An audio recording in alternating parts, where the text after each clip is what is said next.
right, you're live to the world, so be careful. Rock and roll. All right. All right, well, hello, everyone.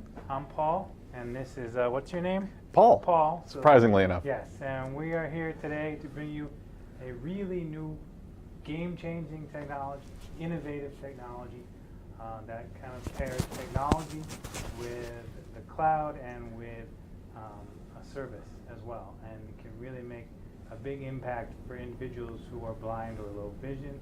And also, I think they'll talk about how this could be applied not just in your personal life when you go and order a coffee at Starbucks, but in the workplace as well. So we thank you for joining us online across the country or watching this later. My full name is Paul Lloyd. I'm the Education Program Manager here at the Target Center, and we're happy to have you with us learning about the latest and greatest technology. We do have about 4 or 5 people who said they were going to be coming in that may come in late, so we apologize if anybody crosses in front of the camera. With that, I'll turn things over to Aira. Thank you so much, Paul. Again, my name is Paul Schrader. I'm with the company Aira, A-I-R-A, and I'm joined here by my colleague and friend Marty Watts, who will be speaking in a few minutes. We're thrilled to be able to talk to you a little bit about Aira today, and as Paul indicated, how it can be part of your leisure life, but also part of your work life. Thanks to the United States Department of Agriculture for giving us this opportunity, and to the Target Center for hosting this event and making it possible to show off Aira. We call it instant access to information or visual information because that's really what Aira provides. It is a novel service that brings together great technology, as you'll see, with great, highly skilled human assistance. It's the only technology that really brings you the best of both worlds in that regard. A chance to use mobile connected networks, smartphones, and smart glasses. We'll talk a little bit about that in a second, along with these highly trained, highly skilled human agents that Aira has available to us. So let me say a few words about the service. It is available currently and ready to be used by consumers, and we're going to talk a little bit about employment as well. It is available now between the hours of 7 a.m. and 1 a.m. East Coast time in the United States, so 18 hours a day. And we're constantly expanding. In fact, that's already an expansion of hours from when we launched Aira to start with. So what is it? Well, first thing, it combines, as I said, great technology. So the smartphone that so many of us carry, iPhone or Android, for example, that has lots of great technology, connectivity technology in it. But one of the things it has, of course, is a video camera. But we've also decided to go one step further and add in these smart glasses that I'm wearing, for example. Taking them off for those who can't see. These are very nice, I think relatively stylish, I've been told. I'm visually impaired, so I'm trusting others, but I've asked my Aira agents and they've told me to. So nice looking glasses. That's something that we believe is important. We know blind people want to be able to wear something that looks relatively stylish and enjoyable to have out in the world. So we've got these smart glasses, but they're not just glasses. They've got a camera in them. And so what's great about that, as you'll see, is that camera allows us to connect via the mobile network, via our smartphone, back to a highly skilled human agent. And that's where I said the great technology, like video glasses, video-enabled glasses, or a smartphone, connected to great, highly skilled human assistance. And it's really both parts of Aira that are critical. Now, I should have said at the outset, why is it called Aira, even though it's spelled A-I-R-A, and the website, by the way, is aira.io. We say Aira because the AI is for artificial intelligence. And that's something that we're constantly bringing to the platform to help expand what Aira can do, to expand what our human agents can do with the service, but also to expand what we can do in automated fashion with Aira. And so we'll be bringing new techniques and technologies to the Aira platform to complement and supplement what we're already doing today by connecting you with human agents, and we are going to show that. Now, I've referred to our agents several times, and I want to say a word or two about them. Again, you will hear more. They are highly recruited, they are carefully screened, they are trained to know a good bit about providing information to people who are blind or visually impaired, and last but certainly not least, they're paid. And so we want to have the best and brightest. We always have many more applicants by, I don't know, tens or hundreds than we actually hire, because it is the kind of job that people want to do, they enjoy doing, it feels very fulfilling, and it's something that individuals can do wherever they've got an internet connection. So of course it is a job that lends itself to somebody working from home, sort of that new gig economy that you hear about. Aira has been and was developed and maintains a close relationship with the blindness field. Certainly National Federation of the Blind, the American Council of the Blind were both strong supporters and early enthusiasts and organizations that we worked carefully with. American Foundation for the Blind, the Blinded Veterans Association, or others that we've also worked carefully with to try to help bring Aira to the fore in our effort to redefine independence, freedom, and autonomy for those of us who are blind or visually impaired. Now, why Aira? Well, Aira gives you a rich interaction with both the physical and digital world. And so anywhere that you need access to visual information, and that could be reading, that could be accessing material of a technical nature, that could be looking at a computer screen when those invariable screen crashes happen, or you run into software or a website that isn't really accessible, and you're kind of wandering around, you know, metaphorically with your keystrokes, trying to figure out what's on that screen. All of these places where today we frantically go and look for sighted assistance maybe to try to fill in some of those gaps, Aira actually is available to do that whenever and wherever you need it with the push of a button on your smartphone. It adds to your efficiency, it adds to your ability to multitask. Now, let me talk just a little bit about employment use cases in particular, so that we can cover a couple of items there. And then in a second or two, we'll actually show you what the app looks like.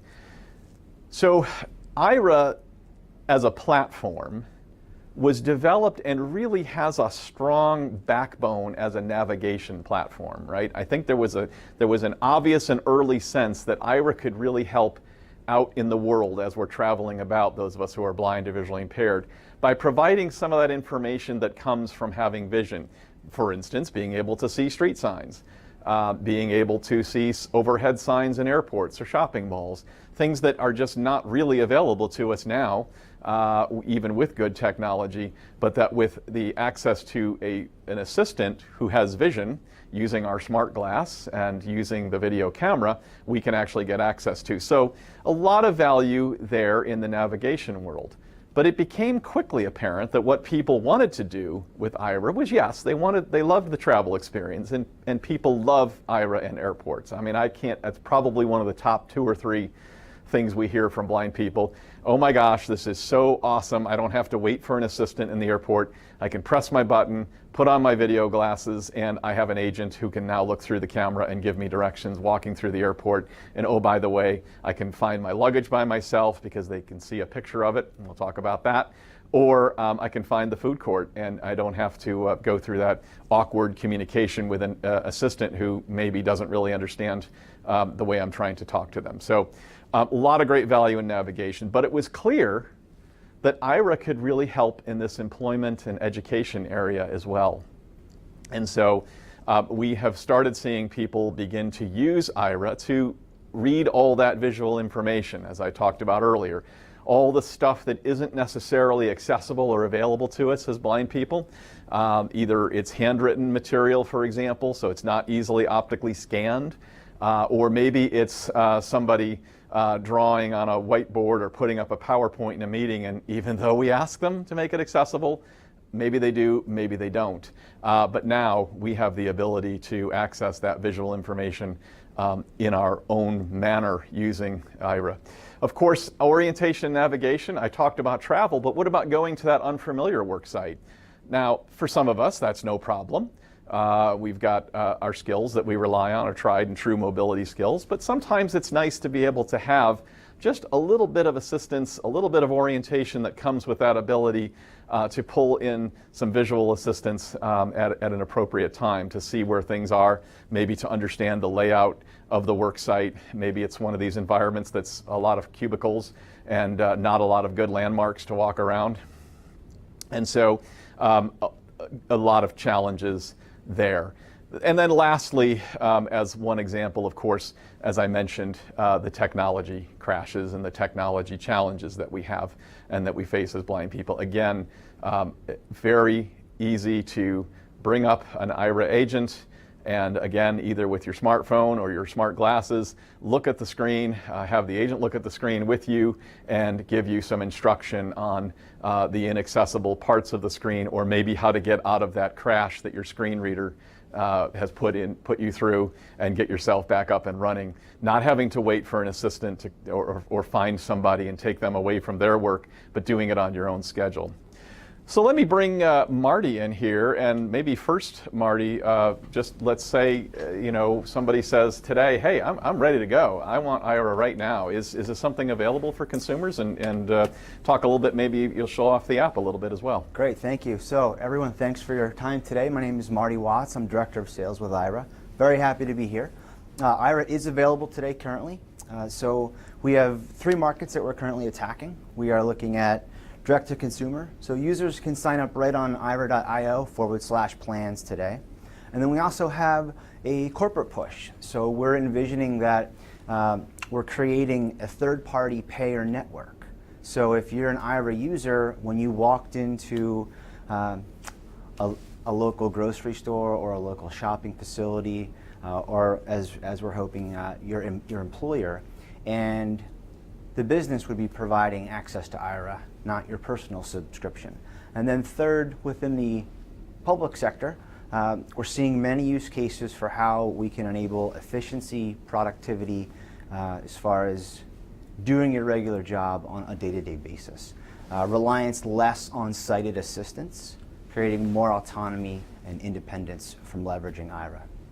So I think what we should do is we should take a look at how the Aira application works, and then we can kind of talk about, if you were to sign up, what's that experience that you would go through as far as receiving our packaging and hardware and getting up to speed and running. So why don't we take a look at the app currently. So the way that you would connect to Aira is basically downloading our app from either the Apple Store or the Google Store. And it's a free app. And when you install it, you'll log into it, and you have the ability to do 2 things right here. So Aira works, of course, with smart glasses, but Aira also works with just your cell phone. So in a pinch, or in an event where your glasses might not be charged, you might not have them with you, you still have the ability to leverage Aira with just your cell phone, just by using your regular cell phone camera. So here within our app, there's one large blue button with our logo on it. And by tapping that, that's how we would initiate a call with an agent. Paul's going to do that for us in several minutes. But literally, it's one tap to open the app, and then one more tap to call the agent. The agent will answer typically in 10 seconds or less. And as Paul said, right now, our service hours are 7 a.m. through till 1 a.m. Eastern. And so within the app, there are several things happening here. So at the bottom, there are several tabs. So right now, I don't have a pair of smart glasses connected, but as you'll see on this screen, this would give me all the stats of my glasses: battery charge, signal strength. If we move over one more tab to the Wi-Fi tab, that's going to show me the networks that I have available to be connected to. So Aira is deeply partnered with AT&T. They're our primary network provider. They give us phenomenal service on their network. As part of the package that ships with Aira, not only do you get smart glasses, but you also get a portable hotspot that's your personal, permanent connection to the internet. So regardless of what cell phone plan you use, Sprint, T-Mobile, Verizon, or even AT&T, all of the data is provided via Aira through AT&T. So down here in that Wi-Fi section, you'd see those local networks, that local hotspot that you'd be able to connect to. You always know your usage, so we have a usage tab, and basically this is going to show you specifically how many minutes are left in your plan, what plan you're on. You can get a listing of call detail, and then finally under our More tab, we have some pretty neat things here. So we connect your Uber profile into your Aira account as well.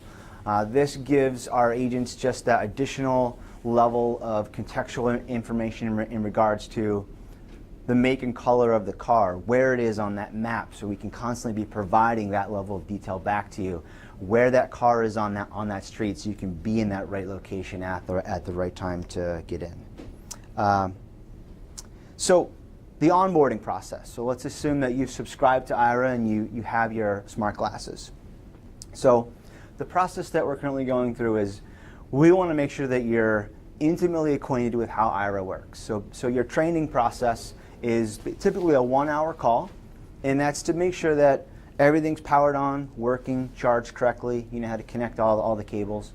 Very simple. And then what we're most excited about is that's everyone's chance to go through your first exploration with Aira. So that call is on us. It's not using any of the minutes from your plan. And we want you to save a task that you're trying to achieve, make it useful. And that's really your one-on-one time with the agent to ask questions. And just to make sure that when you hang up after that first call, your account is live, you're ready. We would call you internally at Aira, we would call you an explorer. That's what we call our customers. And we believe that you are then ready to explore your world with Aira. So I think, why don't we engage with Emily now, Paul, and we'll go through a demonstration of Aira. And I am just now connecting, and one of the things I've got theoretically Aira in my Bluetooth, but not. Emily. Hi, Paul. Hey, how are you? I'm great. How are you? Okay, so I'm going to reconnect with you because I'm going to have you come back in and show us just what you'd say when I actually connect for the first time. I thought I was going to connect via Bluetooth, but of course Bluetooth failed me, which sometimes happens. So let me do that. We'll stop this call and I'll call back in if that's okay. Sounds great. Talk to you soon. Super, thanks.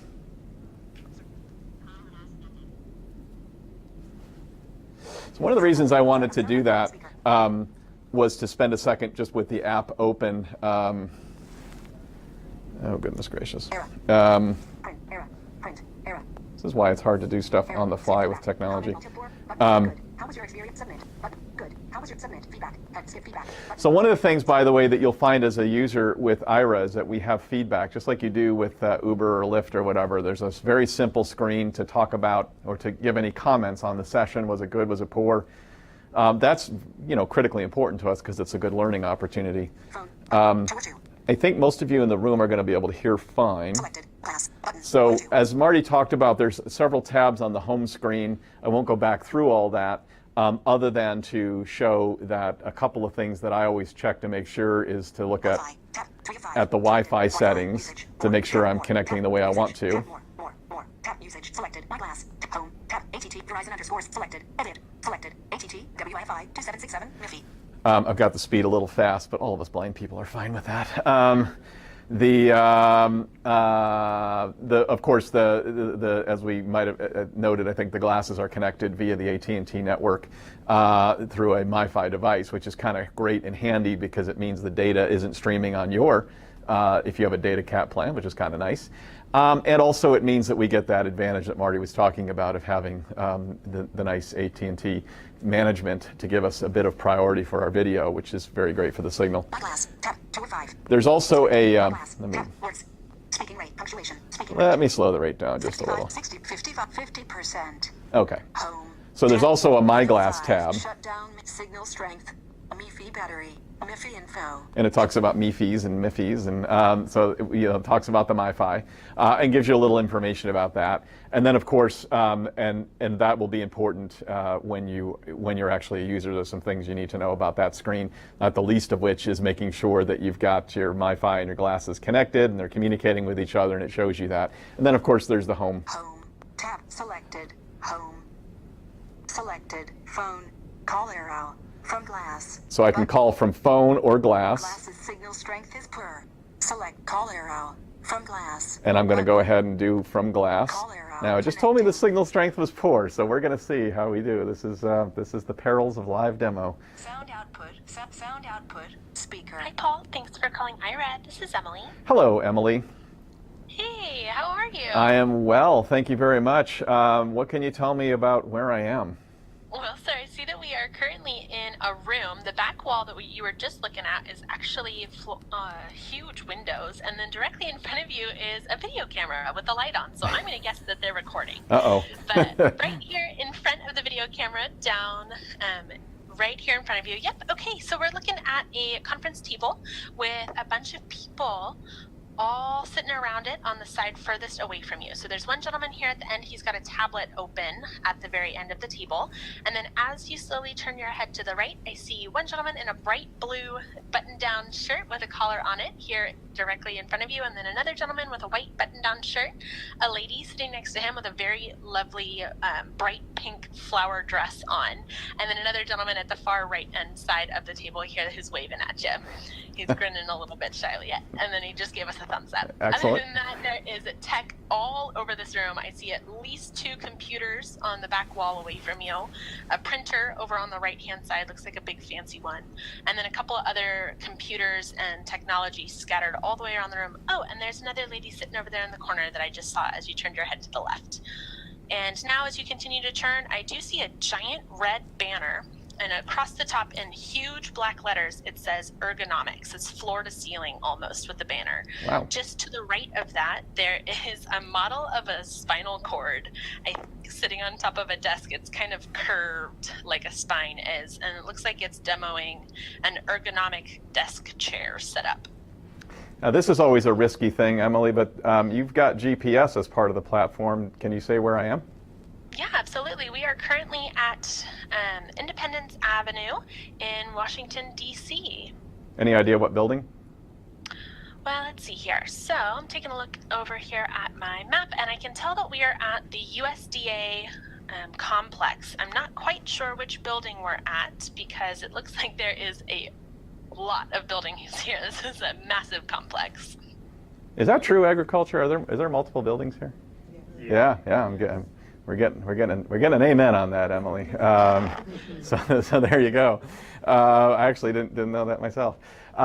Any other? I actually know that because I've got a pesky coworker named Marty, and he's one of those sighted guys that sometimes forgets to define stuff that he's writing. And I understand he's written something. He's drafted something on a whiteboard here in the room. I'm going to ask Emily if you can maybe help me find it. Now, of course, normally I'd be conducting this on a headset with Emily, so you all wouldn't be hearing her give me this instruction. But for the purpose of this demo, we're having this on speakerphone, obviously. So do you see a whiteboard anywhere in the space? Keep looking around. I didn't see one there in front of you. Ah, spotted. There it is. It is off to your right. So I'm going to probably have to move a little bit to go over and find this thing. Was it over this direction somewhere? It should be directly next to you on the right-hand side. Could you please look down a little bit at the whiteboard? It's a little bit shorter than you are. Okay, great. So, this is a pie chart. I'll start at the top and work my way down. This says households with very low food security, including adults with disability. And then it's split into 3 sections, the pie chart is. The largest section is 62.1%. It's colored in green and it says non-working age adults with a disability.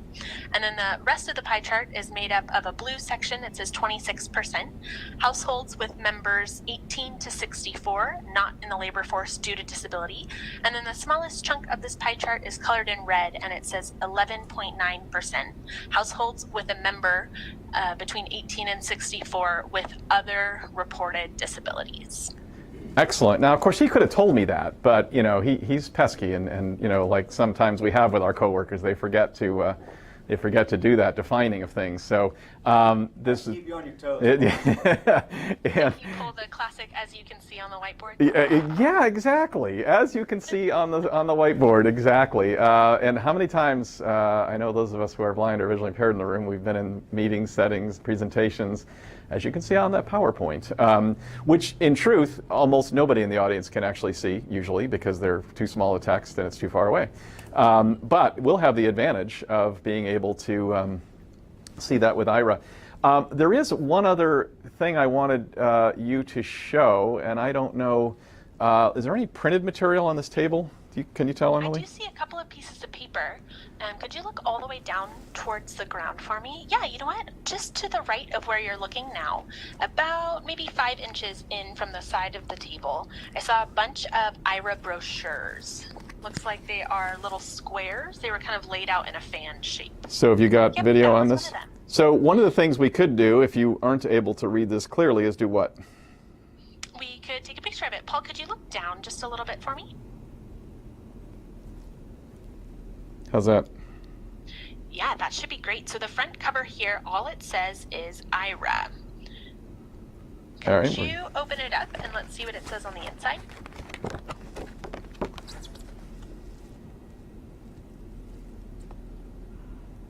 Yeah, and you know what? Right now you're at the very bottom of my screen. Could you please... Yeah, that is perfect. So, let's see here. Paul, could you turn your head a little bit to the right for me? Okay, so this is a double-page brochure. On the left-hand side, it says the glasses, and on the right-hand side, it says how it works. Do you have a preference as to where I start? Let's do a quick look at how it works. Sure. Okay, go ahead and look down a little bit for me again. Okay, you know what? This is actually a trifold brochure. So how it works is a page that has a ton of pictures on it. I'm going to take a picture of it, actually, so that I can tell you what each of the pictures looks like. Give me just 1 second here. Uploading picture.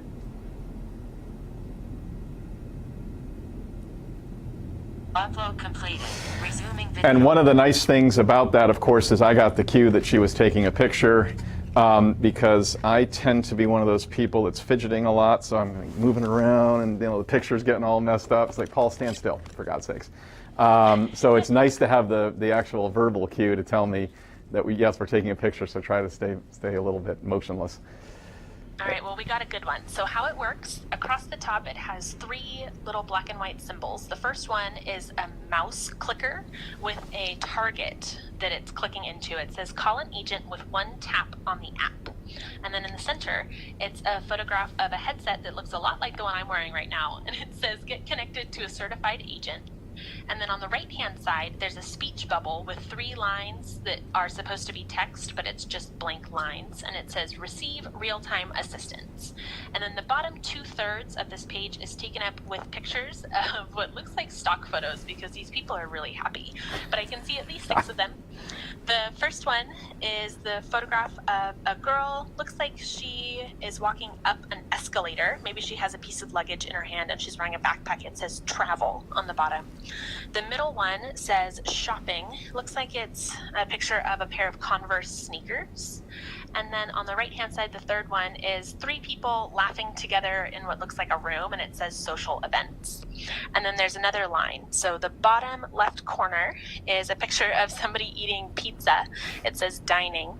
In the middle is a girl opening a piece of mail. She's wearing glasses and grinning really, really big, and it says reading.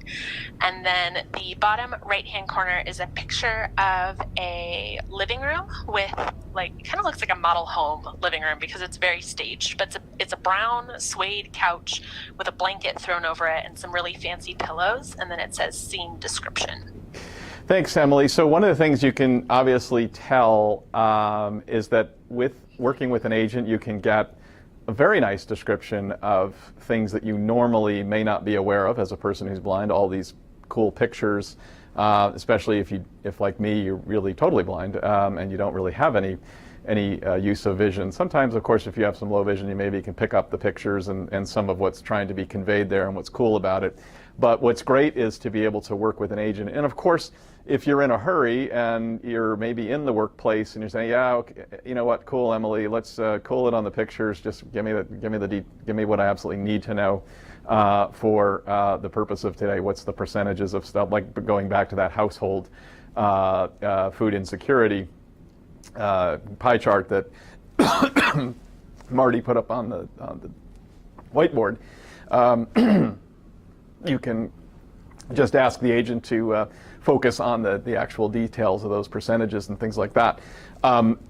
We've demonstrated the photo capability. Of course, we've demonstrated the description capability. Marty mentioned Uber integration a little bit earlier, and I think most of us who are Aira users have had the opportunity and the joy of being able to have a much more fluid Uber experience because, of course, using the app isn't necessarily a problem with VoiceOver, for example, but of course finding the car and knowing where the car is and whether they've gone off the map and are going to be, further away. I'm here in the DC area and I live near Forest Glen Metro, and I cannot tell you the number of times, I don't know how it is that Lyft and Uber can't find the Forest Glen Metro. It is a big piece of property right there on the corner of Georgia and Forest Glen Road, and somehow they invariably drive past, drive around, drive through, and I don't know what's going on because, of course, I can't see the map,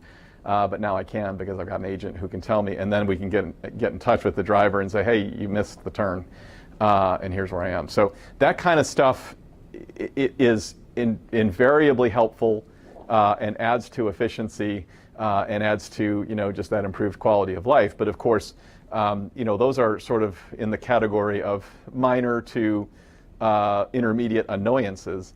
But when you're handed something that you need to read, or you're in a workplace setting and something is up on a pie chart or a whiteboard or a PowerPoint, it's more than a minor annoyance. Now it becomes something that actually is one more prevent for somebody who's blind or visually impaired from being a functional member of the workplace team, and it just makes it harder. And of course, it gets tedious to be the one in the room that always says, can you read the PowerPoint? Can you describe the chart?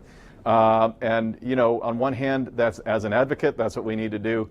On the other hand, sometimes it's nice to just be able to get the information and then go up later to somebody and remind them, hey, it would be helpful not only to me, but probably to others in the room too, if you would describe that kind of information. Emily, you are one of our more experienced agents. Maybe it would be helpful if you talked a little bit. I said earlier that our agents are recruited, screened, trained, and paid, and all of those things are a key part of the Aira secret sauce. And maybe you talk a little bit about being an agent and what you went through and what you do now to help other agents make sure they keep their skills sharp. Yeah, absolutely. Paul, I'm going to steal that phrase from you, though. I liked that. So I have been an agent for just over a year now. I just had my 1-year work anniversary, which I'm pretty excited about. But in that time, I have had the unique opportunity to see the ways in which the Aira agent position has changed and has become so much more than we thought that it was going to be. So when I started with Aira, we spent a lot of time in training, learning how to navigate alongside our blind or low vision explorers, because we thought that that was going to be what our explorers wanted to do the most. Turns out we were wrong. And while that is definitely something that our explorers like to use Aira for, there's a lot more that they do throughout the day that they have found great uses for. So in a single day, we can do anything from, just anything that helps our explorers get through a regular day, like read mail, or one of my favorite kind of more normal things that I've ever done is sat with one of my explorers and told her what each card in a deck of cards was, so that she could run it through her Braille machine and go play cards with a friend of hers at the hospital later that day. And that was probably one of my favorite random things that I've done. But other than that, we do things all day long that are both fun and are more routine. So anything from chores around the house, like assisting with getting familiar with a new laundry machine that is all touch screen and doesn't have any kind of buttons on it, to going through the pantry to help with cooking dinner. But we also do fun things. One of our favorite stories is the day an explorer called in and said, hey, I want to do origami. Do you have any agents who are good at origami? And it turns out one of our agents was really good at origami. So they went together and made a little origami swan. But also throughout the day, I do a lot of things at work. And that could be anything from what Paul was telling you about earlier, like sitting in a meeting and assisting with reading what's on the board or papers on the table, to a lot of our explorers are kind of fall into the category of business people, I guess. And so they go to a lot of conferences. So walking around at a conference room, learning how to tell someone that an individual they're talking to is interested in what they're having to say. That was something that was fun for me also. But it can even be simple things like when JAWS stops working at your computer at work and you just are not sure what the screen says. I get calls all day long about, hey, I'm trying to restart my computer and I'm not sure what it's on right now. What does the screen say? And then that's it. That's all they wanted to know. So they hang up and go along their merry workday life.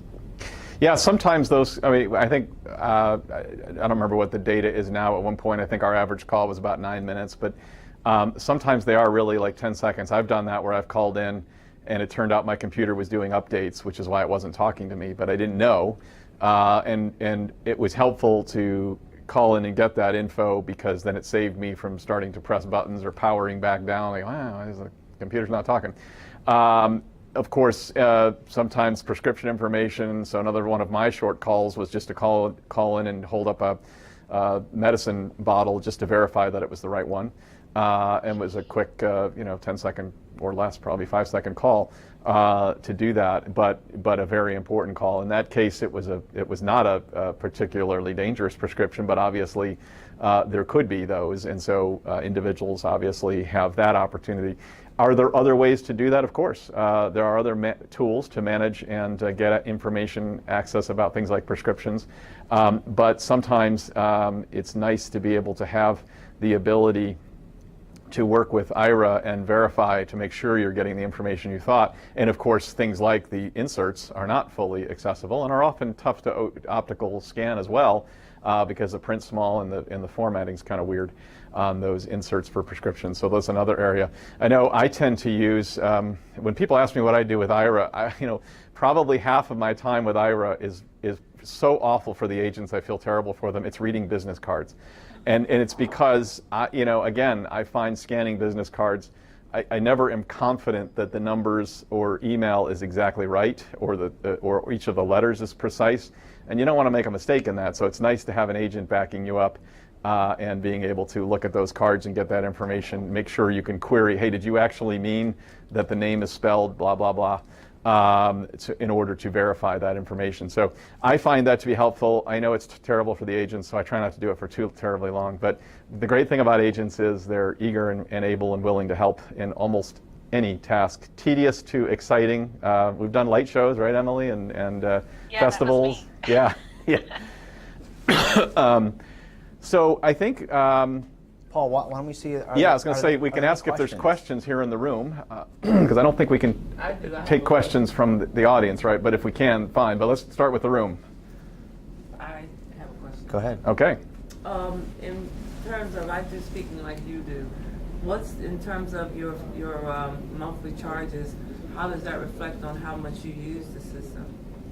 So Aira is currently offered, as Marty said, to consumers on a monthly minute per minute basis. So you access Aira by a monthly buying a certain number of minutes, kind of like an old cell phone plan. Most of them don't tend to be minute oriented anymore, but kind of like an old. So you get a bucket of minutes, and I think what's cool about Aira is you can change that. You could change it month to month, but you can certainly change it as your needs require. And so if you buy into the basic plan, which is 100 minutes a month, and you say, yeah, I'm using it more than that, I should say for the first 3 months, the minutes are double, which is nice because you get a chance to really get a feel for how the service works and how to use it. But So yeah, I need more time. That's fine. You can change it next month. Or if you bought into a plan, you're like, I'm just not using it quite as much as I thought I would. So let me back it down a spot or two. You can do that too. So it's very easy to make that change as it goes. I think our average minute usage per month, again, the data is a little bit old, so I don't know what it's currently, but at one point it was around 130, 140 minutes. So it's between our 100-minute plan and our 200-minute plan, kind of was where the average user seems to be using Aira. Can I jump in? Yeah, go ahead, Marty. So our federal pricing is going to be a little bit different, and basically it's going to be down to the individual needs of each agency and then the employees within that agency. So it could be a permanent assignment of Aira during a calendar year, or it could also be on a 3 or 6 or 9 month engagement. And then we have varying minutes plans that basically will not make you have to worry as a user. You have a giant pool assigned to you. It's for the length of that contract. So yeah, the month-to-month subscriptions for direct to consumer, but for any federal purchase, we're in the middle of working out how Aira will be purchased via GSA. So we're shortly going to have that squared away. And at the end here, actually, I'll just switch to it now.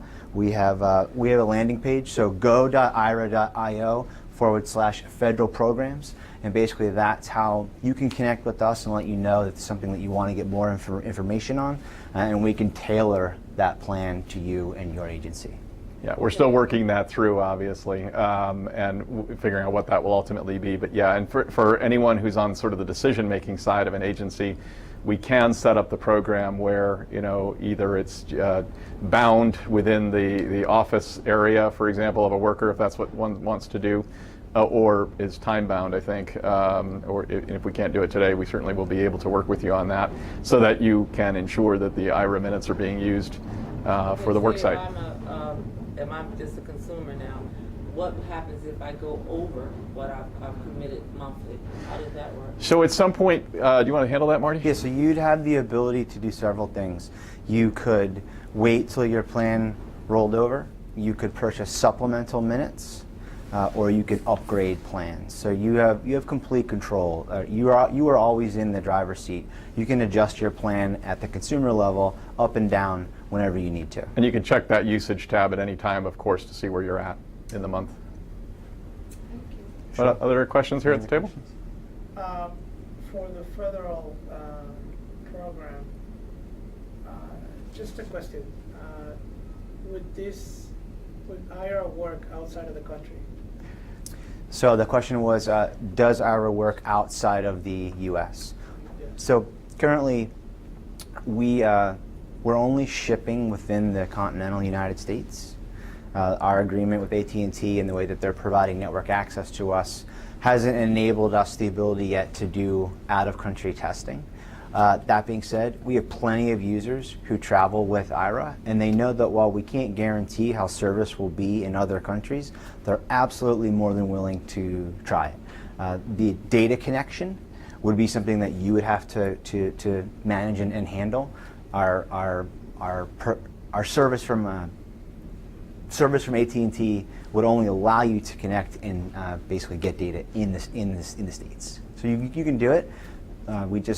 We can't say we can guarantee it's going to work, and we know it's going to be buttery smooth video, but it would be up to you to test. And you'd want to determine time zone. So for example, if you're in Europe, I think it'd be 1 p.m. to 7 a.m. or thereabouts, or 12 noon to 6 a.m. maybe. So there's a hunk of the morning where you wouldn't be able to access it. Your agents love when you travel abroad. One of my favorite calls was from Latvia. No, we're hoping to have 24-hour service very shortly. We have a massive hiring push of agents happening. That's top priority for us. Emily just said one of her favorite calls was from Latvia, by the way. The agents get a kick out of that because they get to see parts of the world that they either may not ever see or haven't seen. You're not tied to that AT&T hotspot. Then You can use other Yes. you can use other ways of connecting other than Yep. the AT&T MiFi. Absolutely. Yeah, I mean, if you traveled extensively and you had SIMs from other providers in other countries, you could travel with your own MiFi device, and you could pop in a SIM when you're on Rogers in Canada or wherever you are. But again, we don't guarantee Yeah. any of that at the moment. Now, I travel with the GPS tracking system, and so I know that as long as I'm on the ground throughout the United States, it's working. But once it's in flight, it doesn't work. So that's when this would get cut off as well? Correct. So you'd be leveraging Aira to ensure that without sighted assistance, you were getting to the gate that you needed to be at. And then similar to every other tech used on a plane, it's put in airplane mode when the plane takes off. When you landed, everything would be turned back on, and then Aira could then be leveraged with whatever city you happen to arrive in. Great. Any other questions? Okay. Can we talk about the cost to the consumer? Like if I wanted to say today to purchase the glasses and the app, how much would that be monthly? I think- Basic package. I think what we can do, because of course the purpose of today's call was really to talk about Aira and how it potentially can be accessed, or what we can be starting to do in terms of federal employment. We can certainly talk to you after the session, and also for those here in the room, be happy to give you a minute or two to maybe try the glasses and see what you think.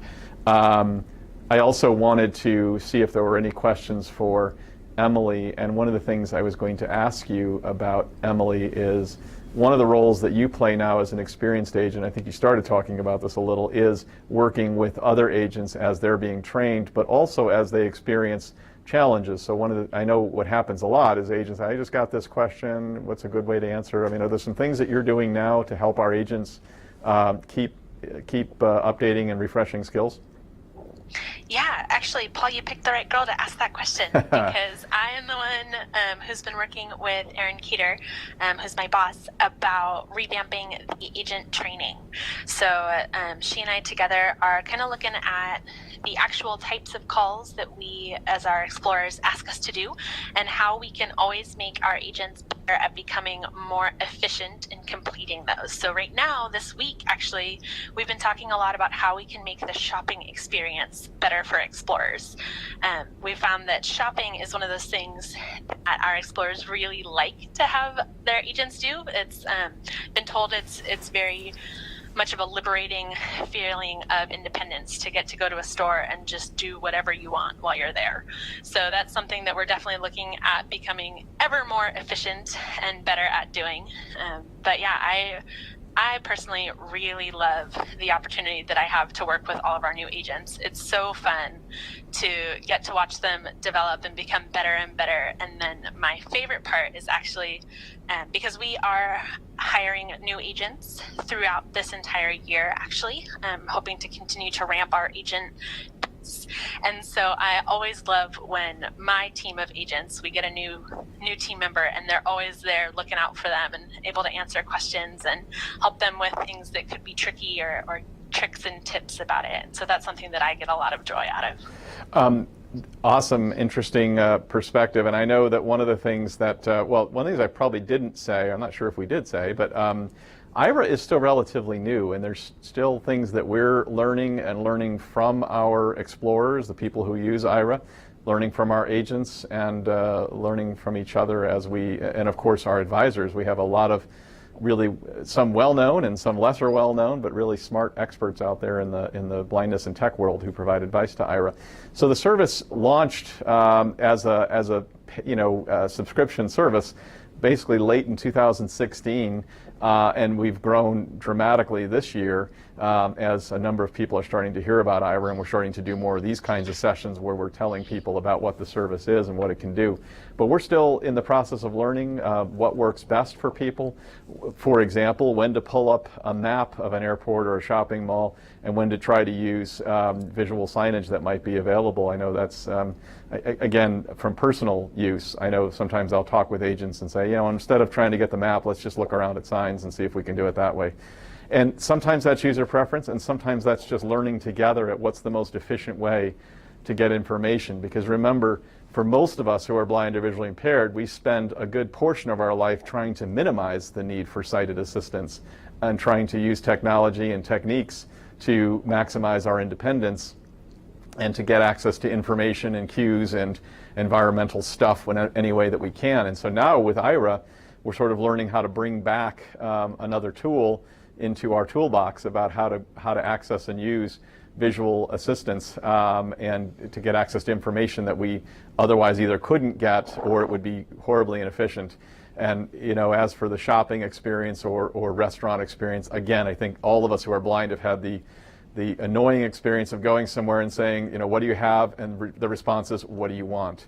How about you answer the question I asked you rather than asking me I don't know what I want because I don't know what you have. How would I make that determination? And so in shopping, I think a lot of us, when we get assistance in stores, we're kind of worried about taking too much time of that person, and often it is somebody who's on the clock themselves, so we don't want to take a lot of their time.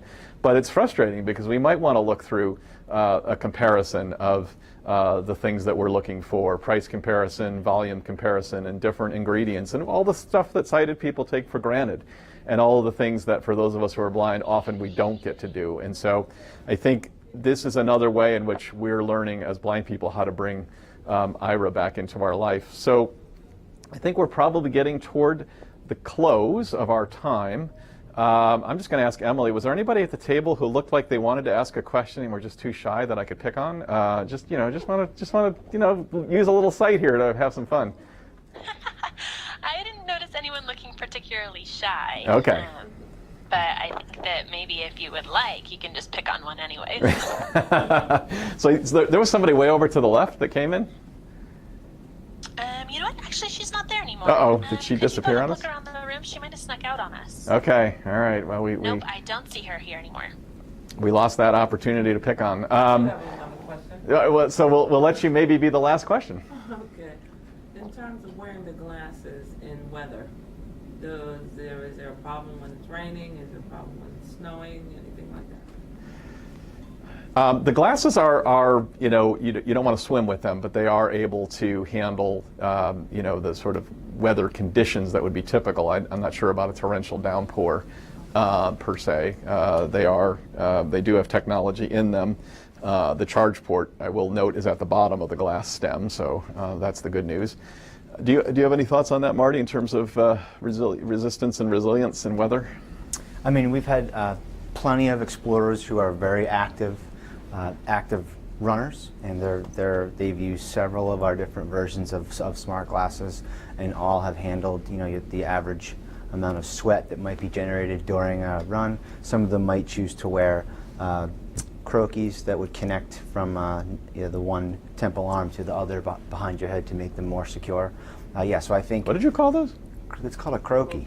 Wow, that's a term I've never heard. And I think that your average active lifestyle, moving from place to place, whether it happened to be raining or snowing, I think that our glasses would be more than able to handle that. I mean, again, you wouldn't want to be in a torrential downpour for more than 5 or 10 minutes and they're completely soaked. But I think your average wear and tear is exactly how they're designed.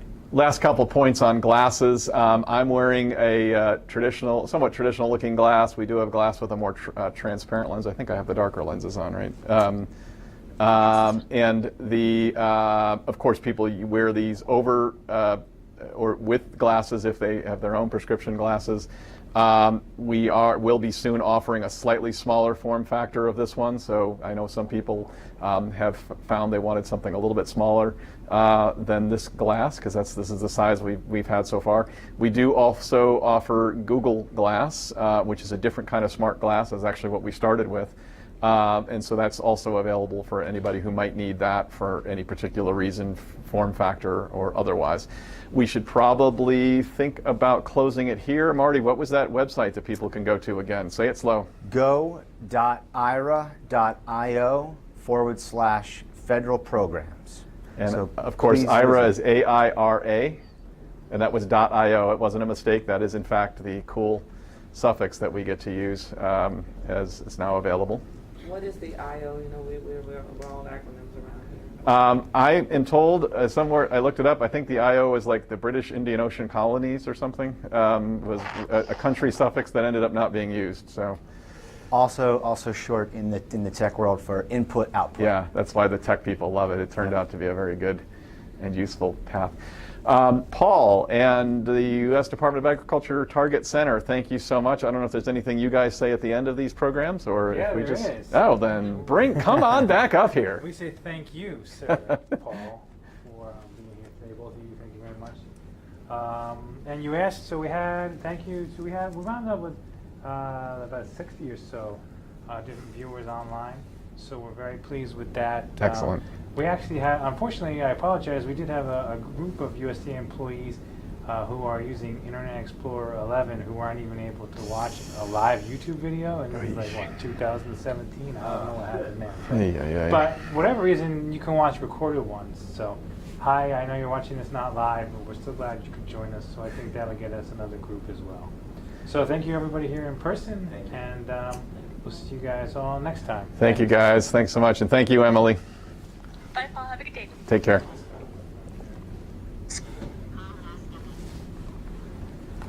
So would any of you like to try Aira? You want to wear the glasses and kind of go through? Yeah? All right. Let's do it, yeah. I'll make sure you're still available. Stop. Utilities folder.